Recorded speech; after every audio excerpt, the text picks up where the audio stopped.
Isang madugong krimen ang gumulat sa tahimik na barangay ng Aya sa Talisay, Batangas noong June 19, 2026 ng gabi. Isang pamilyang walang awang pinatay sa loob ng kanilang tahanan sa nasabing lugar. Mabuti na lamang at nagawang makatakas ng dalawa sa anak ng mga biktima at nagawang makatawag ng tulong. Matapos lamang ang 1.5 oras ay nagawang maaresto ng Talisay Municipal Police Officers ang suspect na tinurong responsible sa nangyaring massacre. Sa pagkakahuli sa kanya ay ilan pang nakakabahalang impormasyon ang kanilang nalaman. Ang nakakagulat sa lahat, ang nasabing suspect ay hindi na ibang tao sa pamilya. Sa katunayan ay itinuring na nila itong tunay na kapamilya sa mahabang panahon.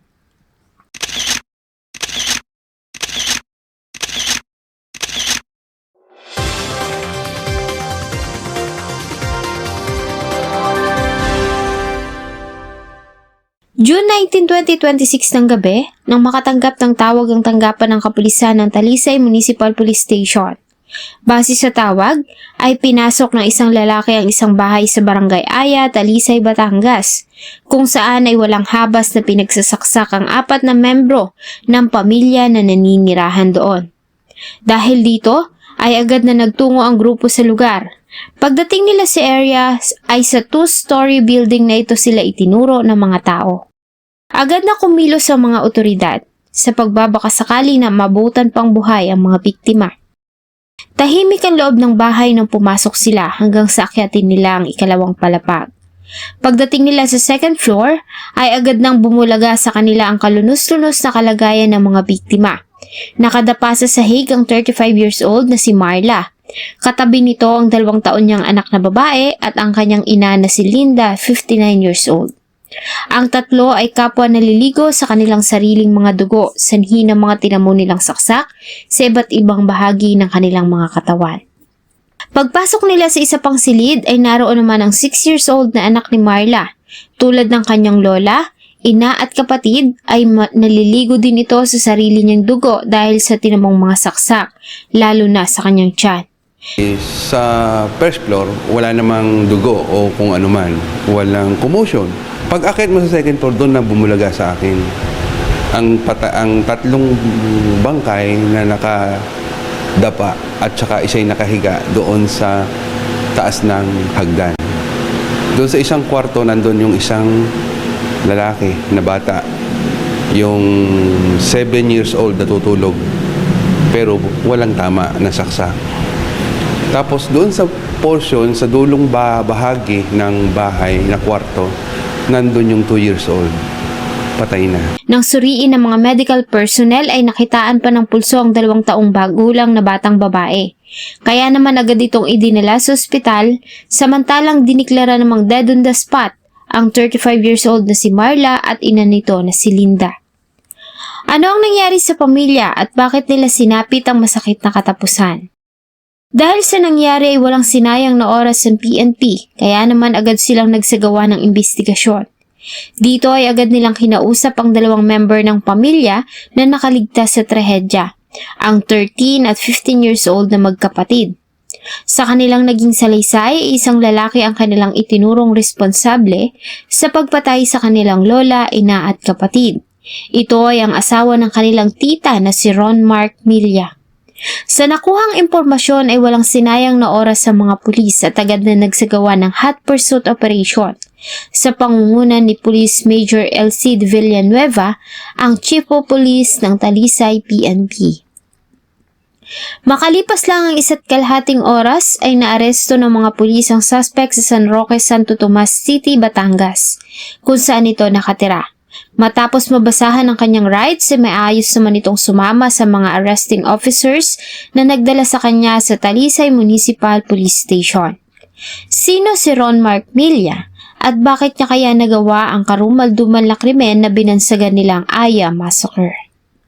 Sa pinagsamang salaysay ng mga testigo at sa ginawang investigasyon ng mga pulis, ay unti-unting nagkaroon ng linaw ang buong pangyayari. Ayon sa ulat, ang pamilya ay orihinal na naninirahan sa Barangay San Roque, Santo Tomas, Batangas. Sa nasabing lugar din naninirahan ang suspect na si Ron Mark Milla, na asawa ng kapatid ng kanilang ina. Nagtatrabaho si Ron Mark bilang isang welder. Nang mapangasawa nito ang kapatid na babae ni Marla, ay itinuring na nila itong kapatid. Tinrato na din itong isang tunay na anak at kapamilya ni Nanay Linda. Dahil nga mahal ito ng kanyang anak, ay labis na naging panatag ang loob nila dito. Ganon din si Linda na lubos na nagtiwala sa suspect. Hanggang sa isang pangyayari ang nagdulot ng pangamba, galit at pagkasuklam ng mga biktima dito. Isa sa mga anak ng biktima na si Marla ay dalaga na at nasa ika-9 na baitang na sa high school. Kailan lang ay isang nakakagimbal na revelasyon ang ipinagtapat nito sa kanyang guro. Ayon kasi sa 15 years old na dalaga, ay matagal na siyang ginagawa ng hindi maganda ng kanyang tito Ron Mark. At wala siyang lakas ng loob na isumbong ito dahil sa labis na takot sa maaaring gawin nito sa kanyang ina at mga kapatid. Subalit hindi na kinaya ng dalaga, kaya naman pinagtapat niya ang pangyayari sa kanyang guro. Agad namang ipinaalam ng teacher nito ang lahat sa kanyang ina na si Marla at sa kanyang lola Linda. Idinulog ng pamilya ang reklamo sa barangay chairman ng barangay San Roque, Santo Tomas, Batangas. Nang maidulog ang reklamo, ay nagdesisyon ang lola nila na sa bahay muna nito sila tumira sa Talisay, Batangas. Naniwala kasi ito na doon ay mas ligtas ang mag-anak. Lingid sa kanilang kaalaman na ang lahat ng ito ay nakarating na sa kaalaman ng suspect na si Ron Mark. Alam niya na anumang oras ay magsusumbong na ang mag-anak sa mga pulis at maaari siyang makulong dahil sa kasong panggagahasa. Kaya naman, isang plano ang nabuo sa kanyang isip. Kung walang magrereklamo, walang magiging kaso. Dahil nga nasa piling ng kanilang lola Linda sa Talisay, Batangas, ay napanatag ang mag-iina. Akala nila ay malayo na sila sa suspect at doon ay mas magiging ligtas sila. Subalit hindi iyon ang nangyari. June 19, 2026 ng gabi, matapos ang hapunan ay umakyat na ang mag-anak para matulog. Isa lamang itong ordinaryong gabi, tahimik na ang paligid, subalit hindi nila alam na sa kalayuan ay may isang lalaki ang lihim na nagmamasid at naghihintay ng tamang oras para sumalakay. Nang mamatay ang ilaw sa kabahayan ng bandang alas 10:40 ng gabi, ay dahan-dahan na inakyat ng suspect ang bahay. Dahil nga nakalak na ang mga pintuan at bintana ng bahay sa baba, ay umakyat ito sa terasa at dumaan sa bintana. Pag-akyat nito ay una nitong nakita ang 59 years old na si Nanay Linda na una niyang inundayan ng magkakasunod na saksak. Sumunod ay ang kanyang hipag na si Marla, ang anak nito na babae at ang 2 taong gulang na si Totoy. Agad namang nakatunog ang 13 at 15 years old na magkapatid na nasa kabilang silid. Nagawa ng mga ito na mailak ang pinto ng kwarto, dahilan kaya naman hindi sila napasok ng suspect sa loob. Mataas ang bahay at kung mahuhulog ka ay siguradong magtatamo ka ng malubhang pinsala. Ganun pa man ay walang sinayang na oras ang magkapatid. Dumaan sila sa bintana at tumulay sa bahagya ng semento sa gilid ng bahay. Nagawa naman nilang makarating sa katabing unit kung saan nakatira ang kanilang mga kamag-anak.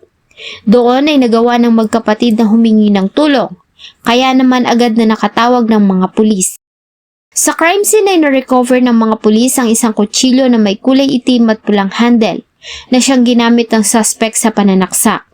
Ganon din ang dugo ang damit nito na siyang sinuot niya na gawin niya ang massacre. Nakuhaan din ang suspect ng CCTV camera malapit sa bahay ng mga biktima. Sa salaysay ng asawa ng suspect na kapatid ng biktimang si Marla at anak ni Nanay Linda, nang gabing iyon ay nakatanggap siya ng balita mula sa aya tungkol sa nangyari sa kanyang ina, kapatid at mga pamangkin. Noong oras na iyon ay wala siyang ka-idea na ang asawa niya ang salarin. Nakiusap pa umano siya dito na ihatid siya ng motorsiklo sa Aya, Batangas para alamin ang totoong nangyari. Pagkatapos na maihatid ay agad din nitong umuwi sa kanilang bahay sa San Roque. Hindi nito alam ay nakaabang na pala doon ang mga dadakip sa kanya. Ayon kay Police Major Villanueva, ang hepe ng Talisay Municipal Police Station sa kasalukuyan ay nasa kustodiya na nila ang suspect at nahaharap sa patong-patong na kaso.